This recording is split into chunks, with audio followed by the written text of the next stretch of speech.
இனிய காலை வணக்கம். இன்றொரு செய்தி. ஒற்றை காலில் நின்று தவம் செய்தாலும் மீன் கிடைக்கும் வரை முயற்சியை கைவிடாத வெண்கொக்கு. ஆயிரக்கணக்கில் அடி வாங்கினாலும் சிலையாகும் வரை ஒளியை உறவாக எண்ணும் கருங்கள். காலில்லாத போதிலும் பாறைகளில் மோதியும் படுகுழியில் விழுந்தும் கடலை சேரும் குறிக்கோளை கடத்தி விடாத நதி.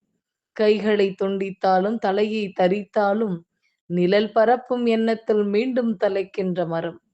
இரும்பு முள்ளில் குத்தினாலும் ரணத்தையும் கூட ரசித்துக் கொண்டே வண்டி இழுக்கும் விருதுகள். கனவு நிறைவேறும் வரை களைத்து விடாதே உன் முயற்சியை. முயற்சி மட்டுமே முன்னேற்ற மாளிகைக்கு முதலிடமாகும். உருக்கப்படும் தங்கம்தான் உருமாறி நகையாகிறது.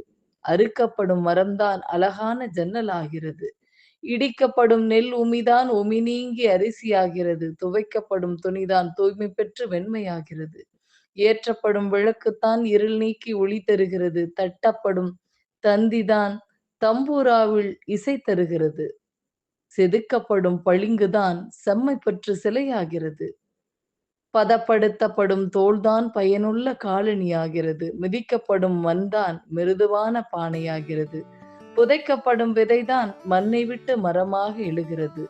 தோற்று போகும் மனிதன்தான் துணிவு பெற்று வீரனாகிறான்.